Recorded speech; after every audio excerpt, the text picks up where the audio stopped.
Pero en el Colegio de Michoacán, antes de ser investigadores, ante todo somos ciudadanos y ciudadanas. Y como tales, todos los trabajadores del Colegio de Michoacán estamos muy preocupados por la situación que actualmente sufre el país, por las investigaciones que realizan sus académicos y las tesis de los estudiantes de posgrado. El Colegio de Michoacán es una de las instituciones mejor calificadas y conocidas para abordar los problemas que han y están en este momento afectando a México en general y a Michoacán en particular. Estamos preocupados y nos seguiremos ocupando en coadyuvar en el mejoramiento de la calidad de vida y el bienestar de la población mexicana, uno de los grandes objetivos del actual gobierno y de la sociedad. En ese sentido, la red de estudios de espacios carcelarios es un elemento central de todo este entramado de investigación y de ciudadanía. Somos ciudadanos y ante todo, efectivamente, generamos conocimiento. Desde luego, en el Centro de Estudios de Geografía Humana sabemos que el trabajo que se ha venido realizando y la materialización de esta red es un trabajo arduo que ha tenido pues, muchas aristas, que se materializa después de muchas cosas y obviamente tenemos que reconocer que en este momento, y en eso quiero hacer énfasis, que en este momento con esta crisis sanitaria se ve todavía más, o sea, mejor dicho, tenemos que hacer un reconocimiento doble porque se redobló el esfuerzo para poder mantener la organización de este evento en esta modalidad. El Congreso Delito, Justicia y Cárceles en México, una agenda en construcción, y la red de estudios sobre espacios carcelarios que le impulsa a través del Colegio Michoacán se deben a la confluencia de pensamientos y de acciones de un grupo ahora organizador e impulsor de la red en la cual me incluyo. Como pueden ver ahora, aquí estamos 5 interesadas en este estudio y no solo elaboramos un primer documento sobre los planteamientos de la red, ampliando nuestros horizontes de investigación a hombres y mujeres en prisión y a objetivos diversos organizados en 5 campos de acción: históricos, educativos hacia la reinserción, marcos jurídicos nacionales e internacionales, investigación y vinculación. También desde el comienzo consideramos oportuno organizar un primer congreso que fuese nuestra acta fundacional y por fortuna a este esfuerzo no solo se sumó el Colegio de Michoacán, también el Consejo Nacional de Ciencia y Tecnología, nuestro conocido CONACYT.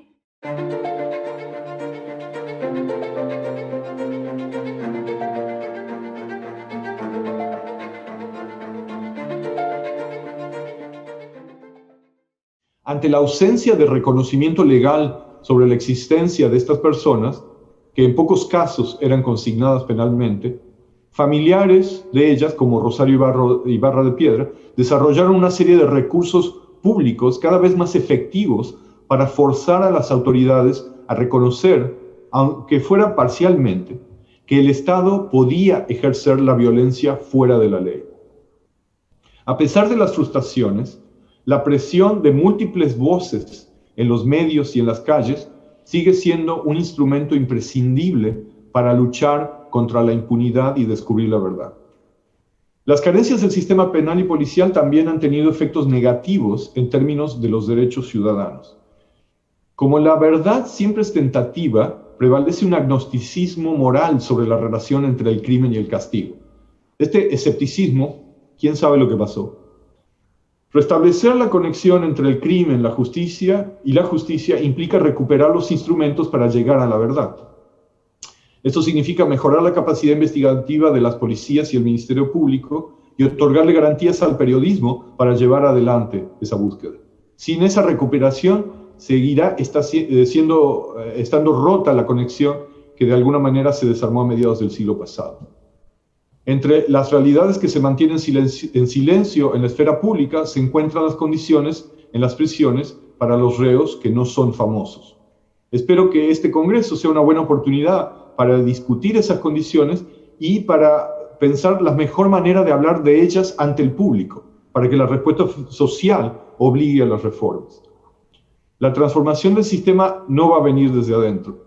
No podemos esperar que el Estado inicie una reconsideración del encarcelamiento u otras formas de reintegración. Más bien hace falta escuchar una diversidad de voces que se expresan sobre estos temas. Si de algo nos sirve una perspectiva histórica, es para reconocer las voces y los silencios en el pasado y para apreciar la complejidad de las condiciones que han determinado el aparente callejón sin salida de nuestro escepticismo. Tanto en el Jalisco rural del siglo XIX como en la Guadalajara porfiriana de finales de este mismo siglo. Encuentro en los discursos públicos la pobreza y la marginalidad de los sectores populares como uno de los factores comunes con los que se asocia a estos personajes. Si bien obviamente puede haber cambios y matices en estos contextos, hay adaptaciones y adecuaciones, y estos elementos permanecen prácticamente en lo esencial. Así, en la esfera pública de cada temporalidad se ven vinculadas estas variables como factores explicativos supuestamente sólidos, pues naturalizaban un discurso elitista que observaría con desconfianza la erupción en el ámbito público de estos personajes. Con el auge de la economía extorsiva, las cárceles pasaron a ser uno de los epicentros de los dramas noticiosos protagonizados por mareros, dramas que toman forma a través de la narrativa de la depredación económica y la violencia que les es concomitante. El crecimiento de los negocios extorsivos de las maras después de 2004 es narrado en la nota proceso que toma lugar de manera simultánea, primero con el recrudecimiento de la política antimaras del gobierno, materializada en el encarcelamiento masivo de mareros, y segundo, con la iniciativa de los mareros de disputarle a otros grupos de presidiarios el control extralegal de las prisiones para formar negocios, no necesariamente estos órdenes de autogobierno que están de alguna medida contemplados en la existencia de las cárceles, sino otros órdenes que sirven para otros fines, ¿no? De tal forma que encarcelamiento y extorsión se constituyen en una relación dialéctica. Los mareros fueron encarcelados porque extorsionaban, pero al ser encarcelados masivamente debieron intensificar la depredación económica para sobrellevar los costos económicos y sociales del encarcelamiento. Aunque el lugar de la cárcel en el universo narrativo de la extorsión es realmente estable, es decir, se mantiene a lo largo de 20 años como es el lugar de donde se organiza y se dirigen los negocios, su localización como sitio de la agentividad criminal resulta ser una cuestión relacional a otras categorías, pues depende de que sea referenciada con otros sujetos, con otros espacios y con objetos comunes. Si pensamos la cárcel no únicamente como un lugar de encierro, castigo o rehabilitación penal, considero que podremos advertir los diversos conjuntos de relaciones de fuerza y de significación que concurren en torno a ella y las formas de significarla, ¿no? Acá he intentado aproximarme, por ejemplo, a, digamos, cómo la cárcel es utilizada para hablar de estructuración de emprendimientos económicos ilegales, o cómo es utilizada para hablar de la habilitación de arenas para la contención de órdenes de dominación alterestatal dentro de lo estatal, modalidades históricamente específicas de sujeción criminal y tipos criminales. También sirve para hablar de la imaginería de orden y desorden, legalidad, ilegalidad, seguridad y violencia, etcétera, ¿no? La cárcel es entonces aquello para lo que se usa en el acto de la enunciación, es un acto de enunciación situado, ¿no? Y con la inauguración inacabada de las penitenciarías, no se pueden aplicar muchos de los criterios inicialmente que tienen que estar para producirse esa regeneración, ¿no? Y de hecho el Código Penal, hasta incluso el Código Penal que estaba en funcionamiento, podría considerarse como un código transicional también, entre una cultura de antiguo régimen, una cultura punitiva de antiguo régimen y una cultura punitiva liberal. ¿Por qué? Porque sigue teniendo vigencia como mecanismo para el no cumplimiento de la pena completa, el indulto, el perdón, y no la libertad condicional. Eso va a comenzar a partir de la década del 20. Entonces, hay una especie, eso es una crítica muy común de los juristas argentinos a la codificación penal del 86, y es que no existe un mecanismo para la gradualidad de la pena, ¿no? Y que no puede haber un mecanismo para que aquel que está cumpliendo una condena pueda salir antes, pero que en caso de no cumplir ciertas condiciones reingrese. ¿Por qué? Porque se lo perdonaba. comienza, ¿sí?, una vida en esas cárceles. Yo también quería presentar, pero no es mucho el tiempo, también cuál es el perfil del preso típico en la Argentina en aquel momento, y no les va a extrañar que es muy parecido al preso latinoamericano en general de entonces, del siglo XIX y de hoy, que son mayormente hombres, varones, jóvenes, pobres, y con escasos vínculos familiares y laborales. Y esto es un rasgo que se mantiene hasta la actualidad. Y otro rasgo, no menor, argentino y creo, si no me equivoco, latinoamericano también, es la enorme cantidad y convivencia cotidiana entre condenados y procesados, entre hombres supuestamente inocentes, porque la ley así los reconoce, con hombres condenados por la ley. Con la guerra calderonista, el discurso de mano dura se intensificó, se desataron oleadas de enfrentamientos, muertes, detenciones y las cárceles se sobrepoblaron, tanto en Michoacán como en el resto del país. Ante estas coyunturas, el sistema penitenciario dio pie a algunas reformas. En el 2008 se reformó el artículo 18 constitucional. La relevancia de esta reforma ha sido dejar atrás la noción de enfermedad del delincuente. Ahora se habla de la reinserción social y ya no de la rehabilitación.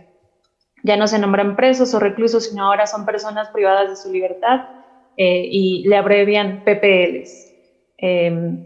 Personas sujetas de derechos y de responsabilidades. Así, desde el discurso, la cárcel ya no será la escuela del crimen, aparentemente, sino el lugar que los mantendrá ocupados, con trabajo, con educación, deporte, privilegiando siempre la salud e integridad de las personas para que al pagar sus penas se reinserten a la sociedad.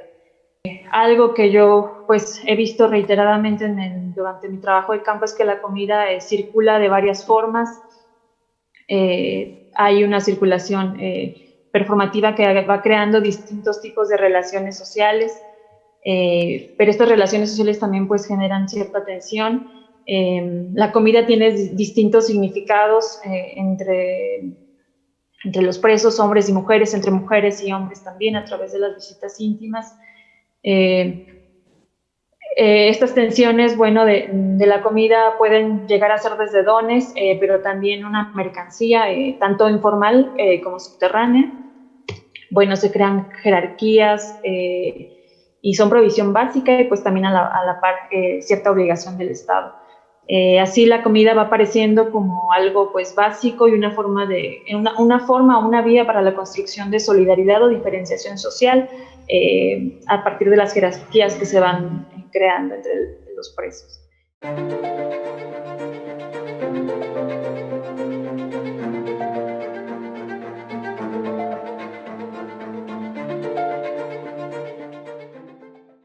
Lo que está haciendo el neuroderecho es poner un punto importante sobre la discusión que tiene años, comprender la naturaleza de la acción social, es decir, por qué las personas hacen lo que hacen. En este caso, por qué llegan a tener una conducta transgresora de la norma penal. O la crítica que yo hago ante estas posturas es precisamente eso, que es una fotografía del momento, y aunque ellos reconocen la importancia de las cuestiones sociales y culturales, no son ámbitos de su estudio. Entonces, para que una persona haya llegado a esta fotografía, hay una historia. ¿Qué es lo que propone esta criminología relacional? Mirar la historia del sujeto para comprender su presente. Entonces, de tal manera que esta persona no está así de manera natural, sino ha sido a partir de los procesos de socialización que ha tenido y de la incorporación de la exterioridad que ha presentado a lo largo de su vida, que le ha generado esa fotografía biológica. Si nosotros pensamos que hay una modificación biológica que no le permite al sujeto tener una amplia decisión o una decisión de su comportamiento, ¿a qué elemento del delito le estamos pegando? ¿Se acuerdan? Dentro de la teoría del delito. ¿A qué punto le estamos pegando? A la culpabilidad, compañeros. Si una persona no tiene aquella facultad de querer, de entender, de razonar la naturaleza de su acto, entonces la pregunta, estamos ante una persona que no puede ser culpable por sus actos, porque entonces no fue un tema racional, como decía la elección racional, sino es un tema de determinismo biológico. Entonces le pegamos a la teoría del delito. Comparo la realidad argentina de la década previa, la realidad argentina en su conjunto, en la cual los presos son parte de esa realidad, una parte mínima, pero son parte de la realidad, me parece que es la situación de las amplias mayoría de la población fueron mucho mejores que la década precedente, digamos, ¿no? No entiendo eso que dice si responde a presiones internacionales, no sé bien a qué se refiere, digamos, pero en las condiciones materiales las grandes porciones de la población argentina mejoraron notoriamente con el peronismo. Si no nos explica el surgimiento del peronismo, no se explica. Digamos, la Argentina, no me quiero extender y por las ramas, pero digo, había allí una situación de postergación de los sectores, de las clases trabajadoras, de las clases populares, que es innegable. Uno puede estar a favor de Perón, puede estar en contra de Perón, lo que no puede ser necio, digamos, ¿no? Y la situación de las condiciones de vida de las amplias mayorías de la sociedad argentina eran muy desfavorables, digamos, ¿no? Eso es lo que visibiliza, eso es lo que logra o lo que visibiliza Perón, digamos, y después en esa década, bueno, es crecimiento del movimiento obrero a nivel sindical, vacaciones, aguinaldos, jubilaciones, convenio colectivo de trabajo, la justicia del trabajo. Es un universo que no existía hasta ese entonces, digamos, ¿no? O si había leyes laborales, eran papel mojado, digamos, ¿no? Los sectores del poder, el empresariado rural e industrial, se lo cargaban esas leyes, no tenía ningún impacto. Me parece que eso es lo que, no sé si respondo a la pregunta, pero tanto a nivel general de la población como a nivel particular de la situación carcelaria, yo creo que hubo una transformación impresionante a nivel de mejoramiento de las condiciones materiales, de la dignidad del trabajador, del penado, etcétera, etcétera, etcétera.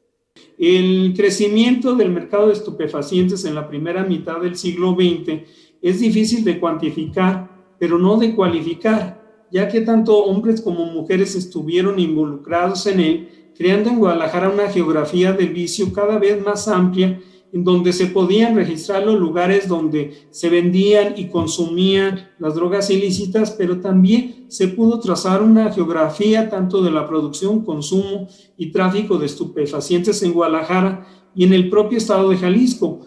Para la distribución de drogas, su transformación se fue dando en los años que siguieron al crearse un mayor número de bandas de traficantes, pero fue en la década de 1940 cuando en Jalisco se originó realmente su crecimiento como parte ya del crimen organizado y que estuvo vinculada principalmente con el estado de Sinaloa y cuyo crecimiento seguramente se originó por el mayor precio que alcanzaron estas con motivos de la Segunda Guerra Mundial, en la cual a través de las historias que él contaba lo que dejaba era la marca del terror.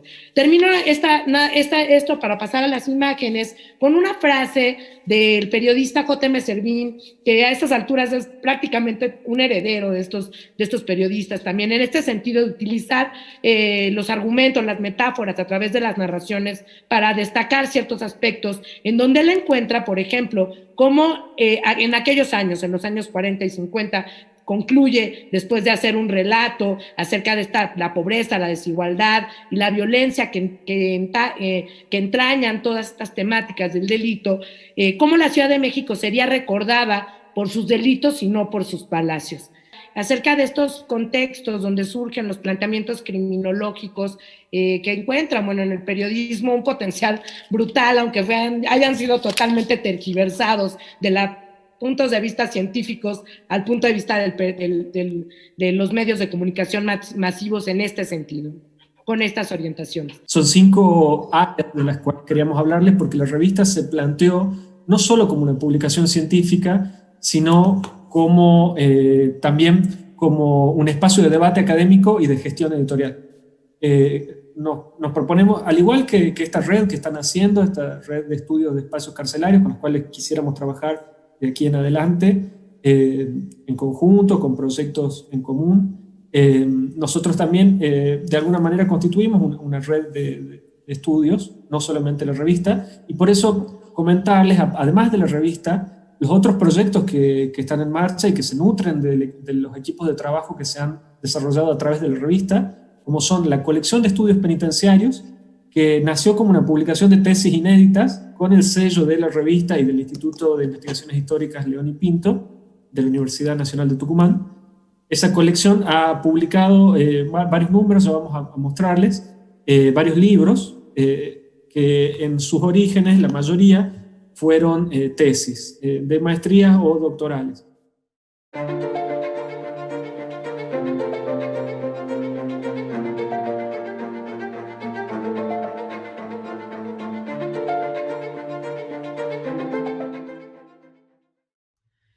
Y luego, en cuanto al tratamiento o cómo se define la evolución de los reclusos una vez que ya están condenados dentro de prisión, pues se hace por grados, ¿no? Que va del primero al tercero en función de la gravedad y los niveles de control más restrictivos hacia medidas mucho más abiertas, llegando al tercer grado, que es el, digamos, previo a la libertad condicional, en el que hay un grado pues, importante de inserción y reinserción social, ¿no? Estos grados pueden ser regresivos, o sea, hay un sistema como de especie de puntos en la que, en función de la evolución, la respuesta que tiene en los programas, la evolución que va teniendo en los diferentes ámbitos, pues el equipo técnico va evaluando caso a caso, por el cual van subiendo de grado, o en su defecto, si esto no funciona, pues los van regresando de grado. Pues las mujeres en las unidades de madres, las unidades externas que se llaman así, pues gran parte de ellas, como he dicho, se benefician de los programas generales que hay por parte de la institución, que son programas obligatorios. Y en el caso de las unidades externas, pues se han trasladado los programas que habían antes en los módulos de madres de las prisiones. Y una de ellas era precisamente pues, educación infantil, o sea, atención, alimentación, educación para la salud, fundamentalmente para las madres, para los cuidados de sus hijos, con programas específicos de educación para la salud. Mostrar cómo la cocina se significó como un espacio de castigo y las experiencias punitivas de las mujeres parten de esta identificación de lo femenino con un espacio en el que son plenamente relacionadas con las labores del fogón y el metate, y que en lo real y en lo simbólico, aún estando presas, las mujeres seguían sirviendo a hombres, a aquellos hombres presos a los que había que alimentar y a los que les preparaban los alimentos y les lavaban la ropa. Respecto a los espacios que se pueden plantear ahora para las mujeres, es curioso porque yo había leído varias notas de que, pues justo con estas ideas de que la penitenciaría no se creó para las mujeres y entonces había que darles un espacio propio. Y yo con lo que muestro también aquí con las casas de recogidas es que ya habían tenido un espacio propio, ¿sí? Y lo perdieron justamente con la penitenciaría. Se perdió también cierta autonomía en ese sentido. Y incluso su incorporación a las penitenciarías, pues eran un pequeño departamento dentro de un complejo más amplio, cuando, como mostraban en las imágenes del principio, las casas de recogidas tenían una arquitectura particular y un espacio independiente y autónomo. Entonces, yo sí repensaría una estructura, un espacio carcelario propio de lo femenino, independiente de lo masculino. Igual también se ha visto que la unión de hombres y mujeres en un mismo recinto penitenciario carcelario se ha prestado incluso a misma trata de mujeres al interior de los complejos penitenciarios. Entonces, las problemáticas que tiene juntar a la población, hombres y mujeres, llega a ser más compleja que solamente la dependencia o la sumisión, en términos muy generales, de lo femenino a lo masculino, sino las formas en que se relacionan hombres y mujeres en estos espacios carcelarios.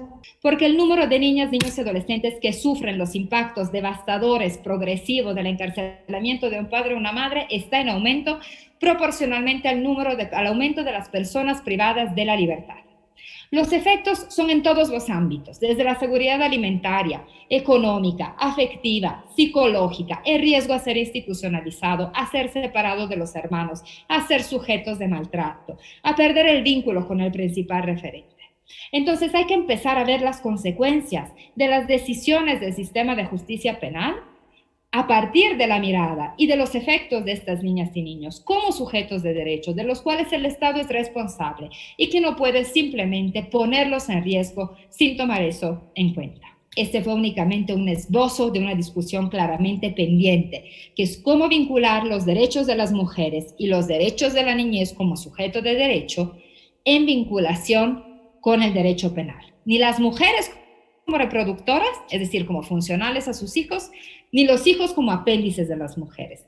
Dos sujetos de derecho y el Estado tiene que dialogar, tiene que ponderar, tiene que tomar en cuenta a los dos en su relación y por separado. Y en la relación consigo mismo, por supuesto, en cuanto responsable, en cuanto garante y protector de sus derechos.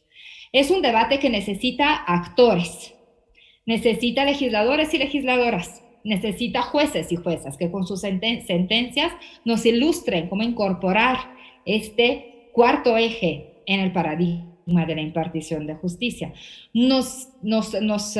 Necesitamos autoridades de la niñez, las procuradurías de protección de niñas, niños y adolescentes, los sistemas CIPINA, que realmente aboguen, que tomen, que hagan visibles, que tomen en cuenta esta agenda de niñas, niños y adolescentes que sufren el encarcelamiento de un referente adulto o adolescente, porque no olvidemos que hay adolescentes privados de la libertad y que estos a su vez son padres y madres. Este discurso vale para las hijas e hijos de todas las personas privadas de la libertad, independientemente de su edad. Necesitamos defensores públicos que hagan defensa desde ahí. Y por supuesto, necesitamos universidades que enseñen a sus alumnas y a sus alumnos otras formas de pensar y hacer derecho. Yo creo que la conducta delictiva no es solamente una cuestión que esté enfocada al tema de los recursos económicos. Como todo tipo de problema de violencia o de tipo delictivo, hay una complejidad, ¿verdad? No solamente es porque son pobres, porque pues si fuera porque son pobres, pues tenemos en México más de 60 millones, entonces todos seríamos potencialmente delincuentes. Tiene que ver con un esquema de familia, tiene que ver con un esquema de medio ambiente, tiene que ver con un esquema de personalidad y tiene que ver con recursos económicos. Como país tendríamos también que estarnos preguntando si las crisis económicas consecutivas que han golpeado a la familia, que han eliminado planes específicos sociales de apoyo a las familias, sobre todo en los últimos 30 años que el Estado mexicano dejó muchas de sus funciones en pos de desarrollos neoliberales, nos trajo también una consecuencia del ingreso multitudinario a nuestras cárceles. Los descuidos que hemos tenido, hace rato que estaba la anterior persona que expuso, hablaba de la necesidad de ver holísticamente la cuestión del delito. No se trata solamente de una cuestión de jueces o de prisiones, si son buenas o son malas las prisiones. Tiene que ver también un medio ambiente y una política social que desde el ámbito económico, el ámbito social, nos haga leer exactamente por qué nuestras cárceles están tan llenas. En el caso de las mujeres, yo no estoy hablando de adolescentes porque no es un tema que haya tratado, tenemos 10 años de trabajar temas vinculados a penales. Y dice el narrador, recuerdo cuando llegué, por más que quisiera olvidarlo, nomás no puedo, entre esposado y asustado porque era la primera vez que pisaba la cárcel. Me recibieron 5 custodios. En la entrada me quitaron toda la ropa, me pusieron a hacer sentadillas para ver si no traía atorado algo ahí. Me tomaron fotos de todos los perfiles, las huellas, la altura y luego firmé. Al final me esposaron y así esposado caminé por el pasillo de los ingresos. Después de 12 días en una pequeña celda de observación, me subieron a población con todos los internos. Ya ahí en la celda llegaron otros internos a darme la bienvenida, evidentemente con golpes, y explicarme cómo eran las reglas de este lugar. Durante los ensayos y en la representación formal de la obra, en esta escena, la mayoría de los espectadores confinados quedaban atentos. Parecía que internamente estaban calificando la actuación. Afirmaban con la cabeza sin decir palabra. uno de los momentos más recientes que marcó su vida, la llegada al Cerezo. Se trata, sin embargo, de un suceso que desean olvidar, pero no pueden, como refiere el narrador. Probablemente no logran olvidarlo, no solo porque pueda ser, como ellos mismos denominan, traumático, sino también porque es un evento que se repite con frecuencia, es decir, cada que llega un nuevo detenido al Cerezo. Justamente en una de las representaciones formales y en 2 ensayos, llegaron nuevos detenidos. Mientras la obra era representada en el patio, por el pasillo de ingresos caminaban tal cual lo describen en el libreto, con el cuerpo encorvado, la cabeza al piso, las manos esposadas y visiblemente asustados. Porque más que pensar en la idea de masculinidad, es la ejecución de la masculinidad dentro de este sistema de género, pero de una masculinidad dominante, y no porque se cumpla en todos los aspectos. Por ejemplo, estos hombres no necesariamente tienen un estatus económico que puedan presumir, no necesariamente tienen un gran éxito con las mujeres, pero en el ejercicio de la masculinidad han estado buscando este constante riesgo, demostrar que son machines, y ese es el peligro, ¿no? Actualmente vivimos, por ejemplo, el contexto de feminicidio, y entonces estas situaciones también están vinculadas con el sistema de género, con el ejercicio de una masculinidad que busca apegarse al modelo dominante, al modelo hegemónico. Entonces, creo que el problema está ahí, es lo que puede ser impedimento para la reinserción social, y parte de lo que encontré, el género vinculado con la comisión del delito, puede ser también lo que esté influenciando en cierta medida, o puede ser un factor importante para que la gente pues siga cometiendo cierto tipo de delitos.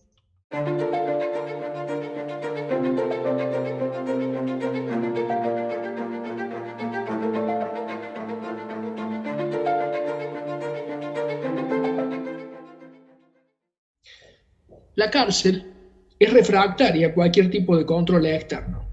Obviamente, el control jurisdiccional no escapa de este principio.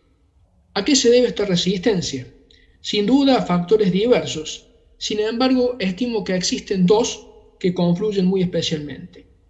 Por un lado, la vieja doctrina de las relaciones especiales de sujeción, desde cuya óptica ciertos sectores, no solo de la administración, sino incluso, como lo veremos enseguida, del propio Poder Judicial, pretenden legitimar la devaluación de los derechos fundamentales de los reclusos. Una cosa es la visión de la opinión pública en general, que es una visión que se forma a través de los mass media y que por lo tanto muchas veces es una verdadera entelequia, en donde se exige más pena, en donde se exige que las personas privadas de su libertad estén bajo condiciones absolutamente duras. Y otra cosa es la realidad que surgen de las encuestas de opinión que se realizan. Yendo al caso de Córdoba, por ejemplo, se realizó una encuesta de opinión vinculada a víctimas de delito y se llegó a la conclusión de que en un 90% de los casos, tratándose de formas de criminalidad leve, como lesiones leves, amenazas, hurtos, la respuesta de la población encuestada era a favor de medidas alternativas al castigo, como por ejemplo la mediación penal, evitando de esa forma la pena. Por ello, yo creo que la pregunta se puede responder sobre la base de este distingo. Una cosa es lo que los mass media dicen y lo que la supuesta opinión pública proyecta sobre estos dichos, y otra distinta es lo que la ciencia está demostrando a través de estas encuestas, que deberían multiplicarse sin duda, porque yo estoy trabajando con el caso de Córdoba y el caso de Argentina, y deberían ampliarse, pero evidentemente que están mostrando una tendencia que me parece que es saludable. Podemos ver a todas luces que la medida cautelar de prisión preventiva oficiosa choca contra nuestros derechos humanos, vulnera estos derechos fundamentales que tenemos como personas simplemente. El tema que quisiera aclarar es que, y desde mi punto de vista y desde mi percepción, no estoy en contra de la medida cautelar de prisión preventiva. Simplemente no coincido con la idea de tener una prisión preventiva oficiosa. Claro, tengamos la figura jurídica, la medida cautelar de prisión preventiva, y hagámosla valer como nos lo establecen los organismos internacionales. como lo establece nuestra propia Constitución. Hagámosla valer como última instancia. Concluyo simplemente dando mi punto de vista referente a la necesidad que tenemos como Estado mexicano para desaparecer esta figura jurídica de prisión preventiva oficiosa. Espero que nuestros legisladores analicen y vean que la política criminal que están implementando para la disminución de la delincuencia y la violencia no va encaminada al aumento de penas, al aumento de delitos que ameriten prisión preventiva, ni a la creación de figuras como es esta. De que las personas cuando entran ponen también su coraza y ven cómo sobrevivir dentro de las cárceles, y dices, bueno, ¿cómo sobrevivir, no? O sea, ¿cómo van a buscar sobrevivir? ¿Qué no se supone que debe estar garantizada la seguridad? ¿Qué no se supone que debe estar garantizada la salud? Les decía, el eje de la reinserción de la salud. Qué importante es que una persona reciba la salud, reciba atención médica. Pero hay doctores que trabajan, sí, pero no hay medicinas. Hay doctores de guardia día y noche, sí, pero no hay el tratamiento adecuado para este personal interno. Los sacas y los llevas a los hospitales y los hospitales, bueno, sí te los atienden, pero después de hacer a lo mejor toda una fila, o después de atender los pacientes que ellos ya tienen en común, ¿sí? La capacitación para el trabajo. Cuando no hay una capacitación para el trabajo, también existe la violación al derecho humano. ¿Por qué? Porque así lo dice la Constitución. Así estos ejes los plasma la Constitución, los plasma la Ley Nacional de Ejecución Penal, por lo cual se debe de seguir para que si estas personas están cumpliendo con toda esta gama de actividades, puedan salir antes reinsertas a la sociedad. Pero esto ¿quién lo tiene que analizar o quién le tiene que ver? La juez o el juez de ejecución, ¿sí? Tienen que hacer una valoración si la persona está cumpliendo con su plan de actividades, si la persona está siguiendo todas estas ejes reinsertores que marca la Constitución. Tendríamos que tener este grupo núcleo de trabajos que salgan de un evento como este y luego hacer una convocatoria abierta. Esto para romper, es primero y luego la convocatoria abierta para enriquecer estos. La otra manera en que podría hacerse, pero no sé si el dinero nos alcance, sería a manera de dossier, ¿no?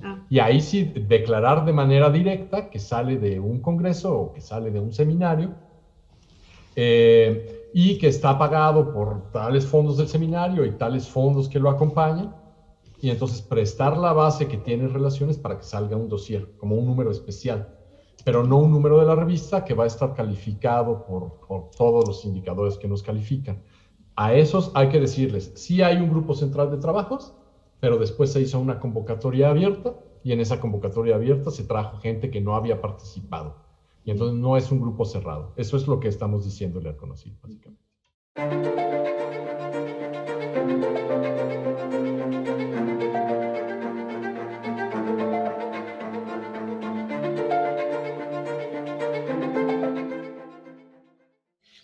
Lo que queremos es que se aquilate de veras el delito que cometieron Magdalena, que no les den el delito de ser malas madres y malas mujeres. Para entender esto hay que tener perspectiva de género. Cuando no se tiene perspectiva de género, lo que pasa es que son las víctimas las que son las únicas que importan y no se ve que las que cometieron el delito, que son estas mujeres, están siendo víctimas de la justicia al no aplicarles la perspectiva de género. Ellas se asumen culpables triplemente de lo que lo asumen los jueces. Es cuando las invitamos a hablar, cuando las invitamos a tomar la tribuna, vía todos estos ejercicios artístico-pedagógicos y jurídicos, que ellas empiezan a decantar lo que hicieron. Y siempre decantan el delito, pero no todo lo demás que se les anexa con el delito, que son estos otros relatos y estos otros guiones que hemos llamado patriarcales, pero se llaman de muchas formas. Claro que son culpables y debieran de pagar por esa culpa. Darle de comer a un secuestrado, lavar su ropa, es culpabilidad, pero no son 32 años igual que el que perpetra. No, señor, no es así. En definitiva, hoy en día se están revisando este modelo del plan estratégico y se está volviendo de alguna manera al modelo anterior. Obviamente que nosotros consideramos que ese modelo anterior de humanismo, ese modelo anterior que es heredero del primer peronismo, debe ayornarse a la realidad actual. No pretendemos, digamos, quedarnos en el correccionalismo y en ese humanismo de los años 50, porque pasaron muchas cosas, pero sí reconocemos, digamos, que todavía sigue siendo útil, sobre todo para poder pensar en la centralidad del Estado y para poder pensar en la justicia social como vía para la inclusión social. Nosotros no nos gusta hablar de reinserción. Para nosotros el tratamiento penitenciario es una categoría nativa, en todo caso, que se la delegamos a los criminólogos, que se la delegamos al derecho penal, a quienes trabajan y gestionan las prisiones. Nosotros como cientistas sociales preferimos hablar de inclusión social y creemos que estas herramientas que nos han brindado el humanismo de los años 50, que siguen haciendo sentido en las prisiones argentinas, tiene todavía mucho para dar. Sí, ojalá podamos ayornarnos a la actualidad. Bueno, en mi caso, retomando un poco este modelo humanista, ¿no?, que apuntamos a que vuelva, obviamente, como decía Nati, con sus modificaciones, ayornándose a la realidad. Ese modelo humanista me permitió acceder a derechos en contextos de encierros, como es la educación, y gracias a poder acceder a esos derechos, porque, a ver, privación de libertad es eso, me privan de mi libertad ambulatoria, no de los otros derechos.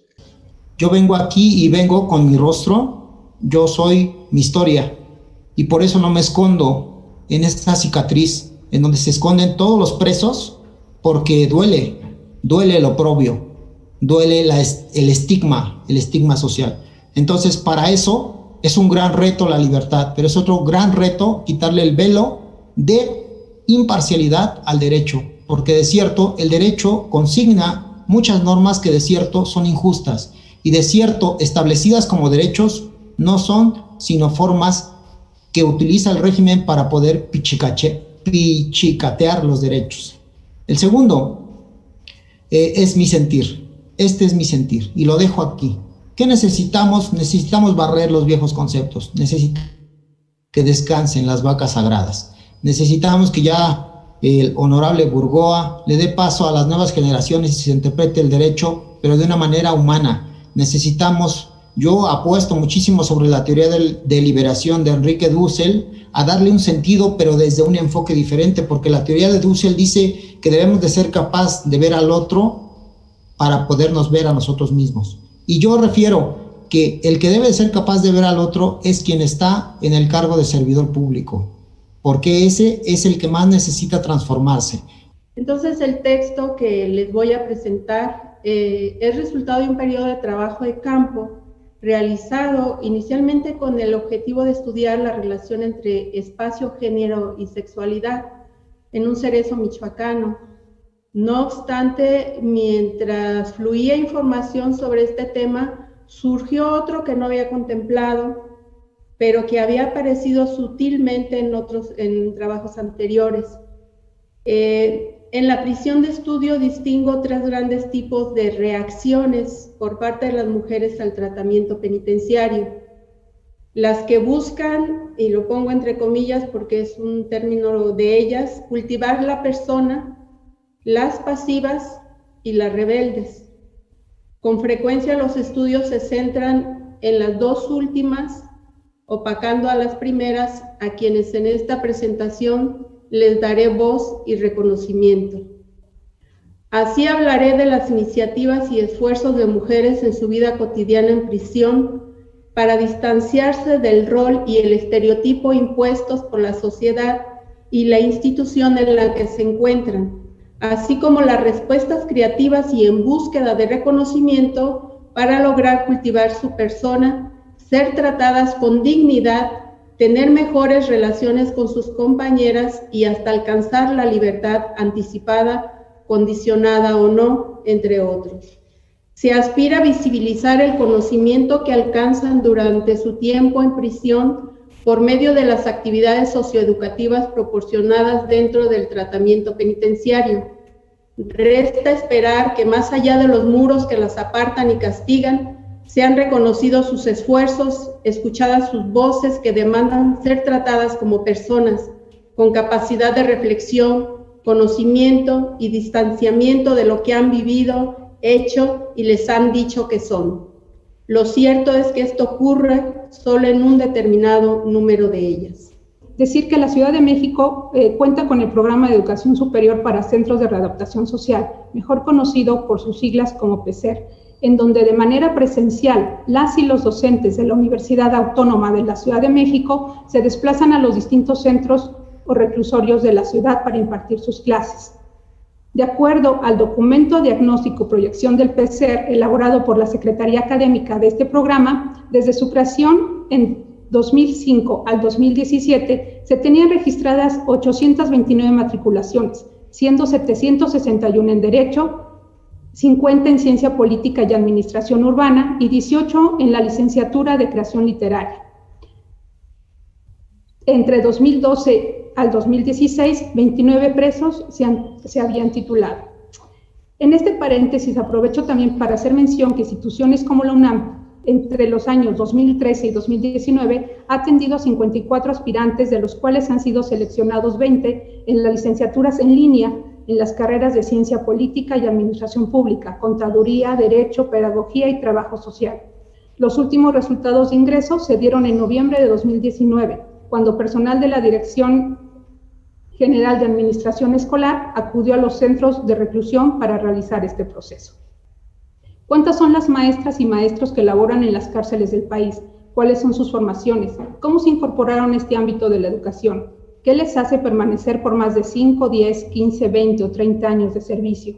¿Cómo hacen para no perderse en los esquemas punitivos y de desgaste emocional que conlleva trabajar en una prisión?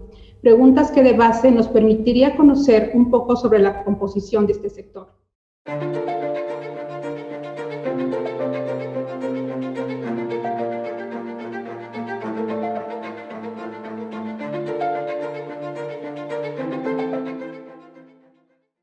Efectuar una revisión a fondo de códigos penales con el fin de asegurar un uso racional y proporcional de las penas, tomando en cuenta un adecuado balance de costos y beneficio. 2.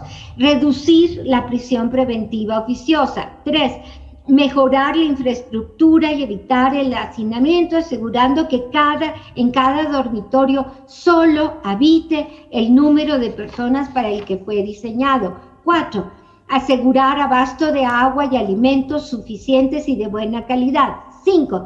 Diseñar medidas que permitan un control efectivo de actos de corrupción y extorsión, tanto los que cometen funcionarios del sistema penitenciario como estos grupos delictivos que extorsionan y tienen bajo su control los penales. 6. Tomar todas las medidas necesarias para impedir actos de tortura, humillación y malos tratos. 7. Prohibir el régimen de segregación o aislamiento al que me referí. 8. Mejorar sustantivamente los servicios de salud. 9. Recuperar el control y la gobernabilidad de las prisiones que se hallan en manos de grupos delictivos. Y delictivos también, desafortunadamente, funcionarios. 10. Dignificar y mejorar la vida tanto de las personas privadas de libertad como del personal penitenciario y promover la cultura del buen trato hacia el personal penitenciario y por supuesto hacia las personas privadas. Debatimos acerca del delito y del sistema carcelario en diferentes espacios y tiempos. En estas mesas entretejimos lo imaginario y lo concreto, discutimos viejos y nuevos paradigmas, compartimos diferentes enfoques, metodologías, áreas de estudios y problemáticas divergentes, diferentes posturas también y pensamientos y sentimientos. Vincular a los estudiosos del tema de instituciones de investigación, docencia y civiles del país. Y B, incentivar una alianza que incluya academia, gobierno y sociedad civil para incidir de manera amplia en las políticas y prácticas del sistema carcelario.